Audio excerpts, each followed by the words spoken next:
we start, we see that Maggie, she's down there, she's fighting the walkers. For our heroes, you're not a hero unless you fight through things and you survive things. And Maggie is a survivor. She has been through a lot. Putting her in situations where she's really just having to be strong and smart, that's always a good place to put our heroes like Maggie. So we just felt like it was important to start the episode on her like that, because you just see like how determined she is to get through the mission.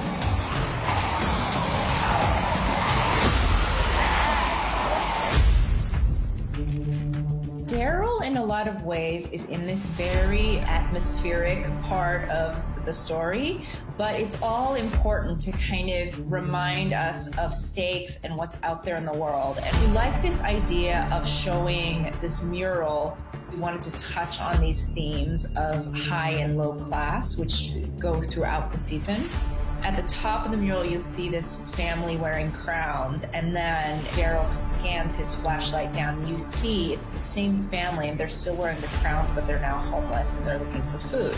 And you see people who are in crowns that are being torn apart, not by zombies, but by other humans. And so we were trying to tell the story of what happened in these subway tunnels, and the backstory of it is that there was this massive class struggle that happened. People wound up being murdered and stuffed in bags. And so you see a mixing of people who are homeless along with people who had a lot of money. You know, there's a guy in a suit with just a suitcase full of cash that he tried to run away with, which you now think like, well, that was useless. And then you even see a different context for money, because he finds this bag of things left behind by children who are forced to be almost adults in their own right. And you see something that was a bill that became just notepaper for this child to leave a message to parents, and clearly they never found each other. You know, there was a bunny that Maggie saw on the tracks, and you see the photo of these two beautiful children, and the daughter had the stuffed bunny, so they either didn't make it, or at the very least, they had to run and leave that toy behind. So for Daryl, as he's kind of going through, it's a reminder for him that the mission they're on is to prevent their people from winding up in a place like this. Keeping them afloat is worth the sacrifice for our heroes. Some of the things that we love about Princess is that she is just this bright, shining light in the middle of this dark world. She is authentically who she is. She's been through so much trauma, but is looking to connect with people. You know, we're playing this character as having ADHD, and we've tried to kind of be true to some of the mental health struggles that sometimes accompany that, because you just think in a different way. And sometimes people don't accept that. But, you know, we've seen that she's incredibly observant, and that because she can sort of hyper-focus on things, she notices things that a lot of people miss. And so that in and of itself becomes this thing that helps our people almost escape in the first episode. I also think, like, you know, she's not shy. She just kind of is like, well, I gotta go to the bathroom, so I'm just gonna talk to this guy. Do you have toilet paper? I'm excited. The fact that she is somebody that is not afraid to try to connect with people is something that's going to take her really, really far at the end of the day. You want to speak to my supervisor? That's right, we want to talk to the manager. When Maggie comes back in the train car and just says, I slipped and he saw me do it and he left me to die, and he's like, okay, so what?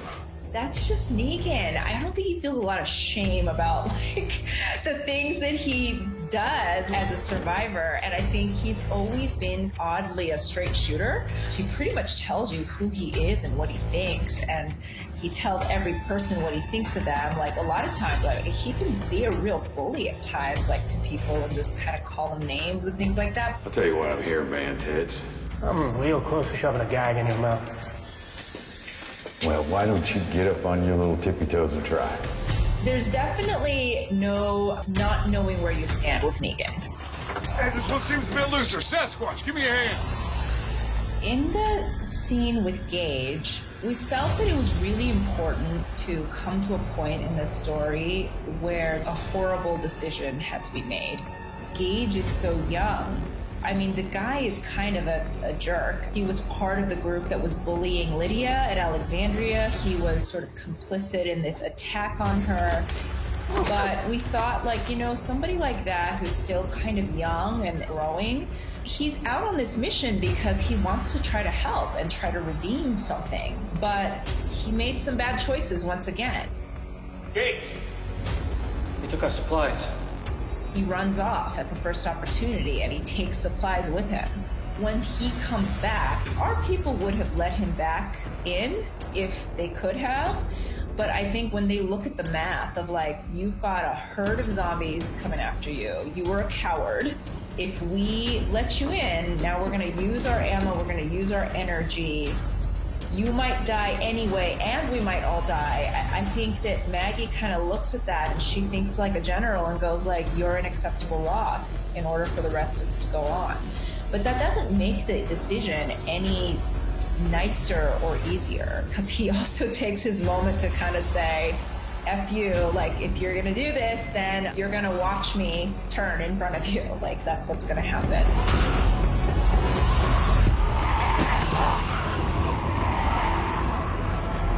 An important moment in the arc between Maggie and Negan is there's this moment where they feel like they're just in real trouble and maybe they're all gonna die, and Maggie hands Negan a gun that she has on her. Maggie really is just kind of like cold, hard leader at that point. Right then, he's just an asset. The mission has become more important than any one individual or any one dynamic that exists between them, and that is true even for her. And so when he gives it back, maybe there is at least this tiny, tiny bit of trust that has passed back and forth between them, and that's going to just be part of the shifting sands that they're on as they're going through this mission together. The final scene with the Reapers shows, like, they've got the hanging bodies and all kinds of things. Like, there is definitely sort of this apocalypse now type of vibe to them. This element of don't mess with us. Our territory's our territory. Don't cross. But if you do, there's going to be a problem. And just the way that they're marching forward, you see this sort of boldness of, like, we're not afraid of coming to meet you. They are very, very, very formidable, and they know it.